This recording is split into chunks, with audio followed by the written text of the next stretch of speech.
네, 반갑습니다. 오셨습니까? 예. 그 호섭이 일단 제가 전반적으로 오늘 한번 다시 체크를 한번 해봤는데 예. 일단은 체중이 일단 좀 쪘어요. 변화된 상황으로 보고 하면 체중이 예. 지난번까지 조금 떨어지고 있다가 또 4.9kg 정도로 좀 오르고 있는 추세로 보이고 예. 있고요.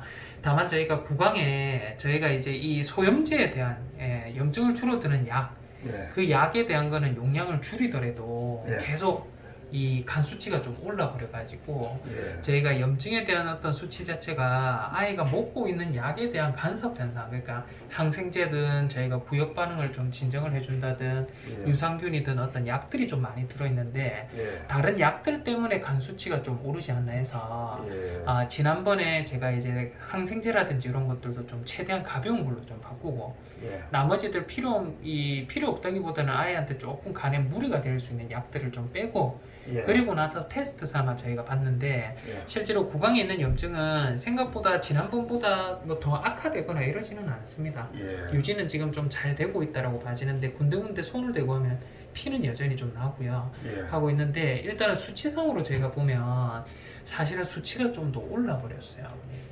그래요. 그래서 저희가 실제로 간에 있는 독성제까지는 아닌데 간에서 모든 약제는 해독이 돼야 되다 보니까 예. 간의 해독 기능에 좀 지장을 줄 수 있는 것들은 아예 약을 안 먹으면 예. 간의 회복을 이제 돕는 수순으로 올라가는데요. 예. 실제로 간의 회복을 돕는 어떤 약들 자체가 최대 용량으로 들어가 있기는 하지만 다른 약들을 끊어버리면 저희가 호섭이 같은 경우에는 구내염이 너무 심해지고 예. 목구멍도 붓고 캑캑거리고 막 가래 뱉고 예. 코도 막히고 코에서도 피가 나오고 이런 현상들이 있기 때문에 예. 제가 지난번까지는 사실은 약에 대한 부분을 변경을 해도 큰 어떤 지금 간에 대한 어떤 독소 수치가 좋아지지도 않고 또 이제 소염제를 최대로 낮췄는데도 불구하고 간의 종양성의 변화나 이런 것들도 없는데도 예. 마찬가지로 간 수치가 좀 올랐었거든요. 예. 그래서 간 수치가 오르고 하는 원인이 이번에는 제가 부대적인 어떤 부분을 제외하고 약을 빼고 제가 약을 지어드렸는데도 불구하고 수치가 오릅니다. 예. 수치가 오른다는 거는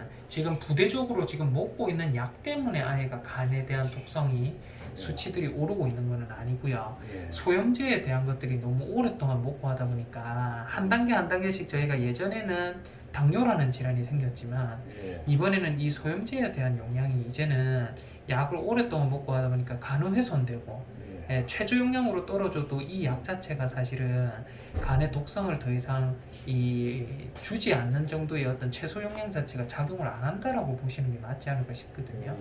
그래서 이거는 제가 생각을 해보고 하면 간 수치가 지금 보면 그죠?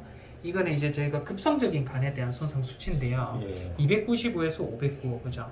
345. 그러니까 이게 수치 자체가 확 떨어져서 100대 정도까지 좀 떨어져 줘야 되는데 여전히 좀 높은 수치긴 하고요. 위에 있는 수치는 만성적인 간 손상에 대한 수치인데요. 예. 지난번에 958, 1443 거의 2000대 가량으로 수치가 너무 많이 높게 올라가거든요.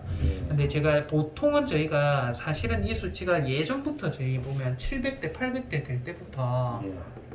사실은 호섭이 같은 경우는 약을 끊어봤어야 됐어요. 그래서 예전에는 약을 끊었거든요. 이렇게 해서 끊고 나니까 간약만 먹고 하니까 구강이 엄청 엉망이 되면서 해서 예. 어쩔 수 없이 저희가 최소 용량으로 해서 소염제를 먹고 있는데 이제는 소염제를 쓸 수가 없는 단계가 아닌가라는 생각이 좀 듭니다. 왜냐하면 소염제를 최소 용량으로 쓰면서 구강에 대한 부분은 컨트롤이 되고 다 좋은데 간 수치가 계속 올라 버리거든요. 그래서 이게 지금 저희가 해줄 수 있는 방안으로 저희가 보고 하면 소염제에 대한 부분에 또 다른 어떤 약제들이 있습니다. 그 약제들은 실제로 구강에 있는 면역계통을 조금 조절을 하면서 면역을 좀 억압시켜 줄 수 있는 어떤 제재의 약제들이긴 한데요. 실제로 제가 생각을 했을 때는 그런 약제를 저희 호섭이 같은 경우에는 이제는 좀 시도를 해봐야 될 때가 아닌가라는 생각이 듭니다.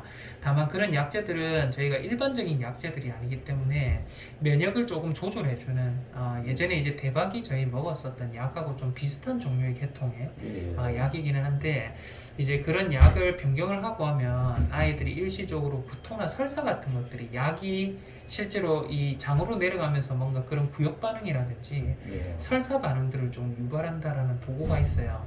다만 확률적으로 보고 하면 뭐 15% 20% 내기는 한데 그런 반응들이 좀 보일 수 있는데 간 수치 기준으로 기준으로 보고 하면 이제는 약을 한 단계 조금 업그레이드를 해서 예. 다른 약제로 한번 시도를 해봐야 되는 정도의 수준이 아닌가 싶어요.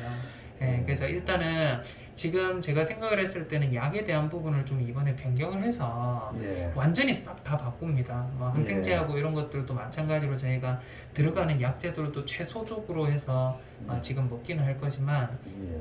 그 외적으로 소염제에 대한 것도 나머지 부대적인 거는 다 바꿨는데 예. 소염제에 대한 거를 바꾸는 거는 이번에 좀 처음이기는 하거든요. 예. 그래서 이거를 바꿔서 한번 뭐 시도를 해서 저희가 한번 보도록 하고요. 예. 만약에 이거를 시도를 했는데도 불구하고 수치가 계속 지속적으로 오른다라고 하면 예. 제가 생각했을 때는 그때는 약을 간헐적으로 있잖아요. 예. 예, 지금은 매일매일 먹고 있잖아요. 그죠? 예. 그래서 간헐적으로 어떤 날은 간약만 먹고 어떤 날은 또 이제 하루만 한 번만 예, 아침 저녁 중에 한 번만 저희가 이 구내염을 완화해 줄 수 있는 약을 먹고 한 번은 또 간에 대한 약을 먹고 그런 식으로 좀 띄엄띄엄 있잖아요. 예, 그렇게 먹으면서 간의 회복을 돕는 길이 최선이 아닐까라는 생각이 듭니다. 사실은 이제 진작부터 이 정도의 수치고 하면 진작 약을 끊어봤으면 끊어야 되는 아이기는 한데 예. 끊을 수가 없어요. 호섭이는 제가 오늘도 이거를 끊어도 될까 말까에 대한 고민을 하다가 예. 일단은 다른 약제에 대한 부분은 저희가 면역억제 계통의 약제를 한번 좀 사용해 보는 게 맞지 않으려나. 그러고 나면 또 수치는 많이 좋아지면서 구내염도 잘 컨트롤되고 이게 좋은 수순으로 또 흘러갈 수도 있거든요. 예. 그래서 일단은 약에 대한 부분을 지난번에는 저희가 항생제에 대한 부분을 좀 바꿨습니다. 요 주간에 항생제하고 나머지 부대적으로 들어가는 거 그리고 요 쪽에는 저희가 스테로이드제에 대한 어떤 용량을 최소치로 감량을 했는데도 불구하고 할 때마다 지금 보면 수치가 계속 올라가요. 예, 올라가서 이거는 문제가 좀 있겠다라고 판정이 들어서 일단은 약을 저희가 전부 다 소염제도 다른 종류로 해서 저희가 교체를 하고 실제로 먹는 부대적인 약들도 전부 다른 약제로 해서 변경을 해서 저희가 한번 보도록 할게요. 그래도 저희가 호섭이가 수치가 이렇게 높은데도 체중이 조금 늘고 해요. 식욕이 좋더라고요. 잘 먹어요. 네, 그죠. 그래서 보강 쪽으로는 충분히 컨트롤 되는데 이게 지금 컨트롤이 되면서 좋아진다라고 해서 수치가 계속 저런 식으로 올라가 버리면 어떤 날에는 무조건 탈이 나거든요. 네, 그래서 호섭이는 집중적으로 해서 저희가 2주에 한 번씩 좀 보도록 하고요. 일단은 2주 정도 있다가 다시 수치적으로 보고 저희가 어떤 그 중간에라도 이상이 있고 하면 병원에 연락 한번 주시고요. 그래서 약을 주기적으로 좀 체크하면서 계속 좀 한번 봐야 될 것 같기는 하네요. 알겠습니다. 알겠습니다. 그래서 앞에 계시고 하면 제가 호섭이는 약하고 좀 챙겨가시고 앞에 바로 좀 내드리도록 하겠습니다, 아버님. 예, 알겠습니다. 네, 알겠습니다. 예, 고맙습니다. 네, 조심히 들어가세요. 예, 수고하셨어. 네.